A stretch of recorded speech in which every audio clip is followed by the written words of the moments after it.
enjoyed, cheers for joining me. You know who I am by now, and you know what we're here for, so let's crack on. Before we even start the show, I'm giving thumbs up with the announce team. I know they have been on SmackDown together already, and Graves and Phillips have worked together on Raw, but with Booker T. But you can tell on the SmackDown table now, these three lads are good friends, they've got chemistry, they play the roles really well. Byron's not as annoying because he's part of the whole commentary package now, and the back and forth that he has with Graves is more than Graves just puffing his chest out and standing over him like a certain cowboy hat wearing little bitch would do. But I think the most important part of this is the fact that they are wrestling fans. Cole tries, and he tries to be enthusiastic, but he sounds like he's just reading off a shopping list half the time, a shopping list with a gun to his head, mind you, whereas this trio here is the best full trio in a long time. We move from behind the table into the cell straight away. We have the New Day against the Usos, and it was a fantastic match. It's well choreographed, it was brutal in parts. Some of those kendo stick shots just left me fucking gritting my teeth for a good hour afterwards. And in the end, it was the Usos that got the belts back and became the 5-time champions, so it's nice for them. And like I said before, I didn't mind which way this match went, just as long as they put this feud to bed for a while, and we can move on to let other tag teams see if they can compete at this level as well. Oh, bloody hell, I changed the formula. We've got a 2K18 advert first, opposed to the next pay-per-views advert. But yeah, obviously 2K18's out in a couple of days, so they wanted to smack us in the face with this again. AJ Styles is backstage cutting a really good promo with, I don't know if this is the same robot woman or if it's a new robot woman. Fuck knows. I really feel like WWE don't do anything to make their interchangeable lasses just, well, do anything other than not stand out. They're all fed the same dialogue, they've got the same facial expressions, and they just look the same as well most of the time, so what else am I expected to assume? No, I said I was gonna cry, and I am crying. Although it wasn't like a 5-second match this time. Randy Orton, WWE's top underwear model, defeats Rusev with an RKO, leaving Rusev just swimming around nowhere. So, my suggestion, as I've said before, please Ruru, handsome Rusev, big lad, piss off for a little while, go somewhere else, tour Europe, tour Japan, go anywhere where they'll appreciate you, please. And now we got onto hashtag we've already spent your money, so here's the next pay-per-views advert. Brilliant. What the tap dancing Christ is this? Oh, as if WWE's advertising campaigns couldn't be any more tactless. They've just gone and slapped Colonel Sanders, KFC's little mascot, in the middle of the 2K18 game. It's not even the Colonel Sanders I wanted to see. Fuck's sake, this is just awful. You don't have to advertise at every single fucking microsecondable opportunity you get. What's next? Tattooing tap out on John Cena's face while he goes to Hollywood to make a load of films.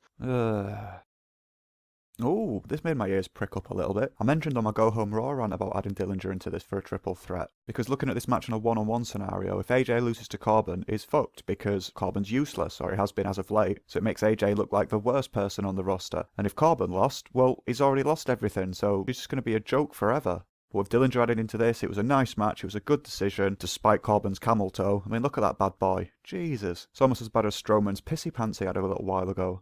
The finish was well done too, as AJ floored Dillinger with his phenomenal forearm, and as he went for the pin, Corbin booted him out of the ring, fucking hard way as well. AJ landed pretty roughly, and then Corbin sneaked the win and is the new champ. It's a bit of a shame for Dillinger that he didn't get promoted on the pay-per-view before the pay-per-view, but he still got to be on the show, got to work a decent match, and he helped the other two out after Booking had painted themselves into a corner. Well, seeing as we're back to October, this month's philanthropic shade of green is pink, obviously. We've had the good old pink rope for a couple of weeks. We've been giving away women's championship belts to cancer survivors, publicly of course. And WWE obviously wheeled out Dana Warrior, whose eyes, face and body scream, "Please, I came here for help. Why do you keep throwing fuel on the fire? Just let me get some help." I know we're not meant to criticise these segments because it's for charity and that lot, but quite a few of these just make me feel uncomfortable with the sickening displays, when they could just give money away quietly and be done with it. Speaking of the Women's Championship, this obviously leads into Natalya versus Charlotte. This match happens to be Natalya's 40th pay-per-view showing, and she's just overtaken Trish Stratus, which is quite a nice statistic there. Well done to her. The majority of the match Charlotte was selling, because, well, that's quite a positive thing, because a year ago, well, not even a year ago, 6 months ago, Charlotte couldn't even sell. She'd be held in a submission for 10 minutes, and then as soon as she was released or she escaped, she'd just go back to normal and act like nothing had happened. Although I have criticised her very heavily in the past, she has gotten a lot better in the last few months, so I'm more than happy to point that out. Despite being in control for the majority of the match, Natalya can't win, so she just lays waste to Charlotte's leg with a chair, gets disqualified, and marches off. I'm rather conflicted with this. We were meant to get this on SmackDown last week, but we didn't, so we promised it for tonight. And although, yeah, it got a couple of laughs from me, it's not been worth a month's wait or however long it's been. I honestly feel like nobody's sitting down and thinking about these beforehand and just pulling them out of their arse on the night. Now we move on to the same old Jinder Mahal shtick as he defends his title against Shinsuke Nakamura. The Sings carry out the usual antics, but they get ejected. As they're being ejected, Nakamura hits a Kinshasa. The Sings run back down to the ring to distract the referee, and this allows Mahal to roll to the ropes. This allows him to recover, finish Nakamura, and retain in the same manner he has done before. Now Nakamura's got to find something to do. Actually, if Rusev's going down to mid-card hell to swim around in that shit pile, maybe Nakamura could join him. I'd love to see those two have a decent feud and batter the piss out of each other. Book it, book it, book it, book it. We get a trailer for tomorrow night's episode of Raw where we get a reboot of The Shield. And then Kevin Owens kicks ass backstage in a segment with possibly the same Robo Lady as before, or it's maybe a different one. I really don't fucking know. Since Bobby Roode's worked really hard in NXT, even winning the belt, he's got to the end of level boss, which is obviously, it's Dolph Ziggler, we all know how this fucking formula works now. It wasn't as clean as previous matches with Ziggler putting NXT folk over, but it was a case of Ziggler trying to roll up Roode with a handful of tights. Roode reversed it, Ziggler reversed it, Roode reversed it, Ziggler reversed it, Roode reversed it, Ziggler reversed it, and then Roode reversed it one more final time with a handful of tights, and beat Ziggler at his own game. Nothing special with the match itself, or anything new, but both lads are very talented. It's just a shame it's become a bit of an expected routine from Dolph Ziggler now, but he has been trying to keep his character as fresh as possible. Well, been trying to do the best that he can with what he's been given. I really like the fact that he's got no music coming down to the ring now. It reminded me as a kid because the heels wouldn't have any music and the faces, only some of them would have music, depending who they wanted to invest the time and money in at the time. Whereas now, plenty of time, plenty of bands, plenty of money to get people some theme musics, so I like how his gimmick is not having much of a gimmick. We get yet another visit from that pesky marketing demon now as TLC is advertised once again. It does look like a good pay-per-view, but we know that anyway. The fact that they have to advertise something to me every 20 seconds is just like when I go to the supermarket and there's people trying to sell shit there, car insurance and whatnot, and just slapping you in the face with flyers. By all means advertise, just, dial it down. You should really be presenting your product more to me than other people's products. I think the ratio is leaning about 75% to other people's shit. And me personally, I think that's a bit overkill as you keep forcing breaks in your narrative, which in my opinion you should be doing that as little as possible because people are already forcing the disbelief to be suspended, so it puts the brakes on the flow from time to time. And now last and certainly not least, Shane McMahon versus Kevin Owens in a Hell in a Cell match. Both lads battered the absolute crap out of each other. They used tables, chairs, the cell wall, they managed to get out of the cell. Well, Shane ordered one of the referees to open it, and then Kevin Owens climbed the cell looking like he was going to put Shane through the table off the top, but he didn't have the balls to do it. I don't fucking blame him, to be fair.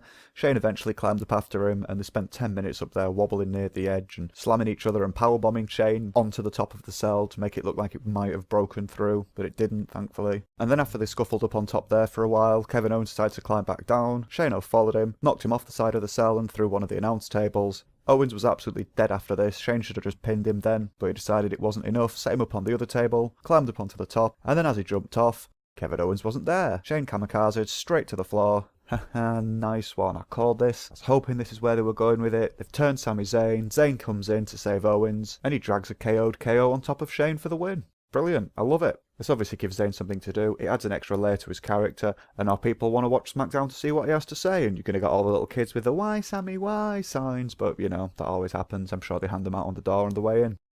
So there we go, that's my rundown of Hell in a Cell. It had its moments, it slowed down a bit during Roode and Ziggler and the contest between Nakamura and Jinder Mahal, but overall it was very enjoyable. Now the problem with Hell in a Cell or Shane McMahon or any combination of is that people's expectations are just raised way too high and Shane has to jump off a fucking cell or he's not going to get any attention from people in the crowd. It's a shame it's come to this, and I think they could have dialed it back and still told a decent story, especially with the involvement of Sami Zayn. I mean, they could have very easily picked a different direction to have gone, spot-wise, and had Zayn interfere.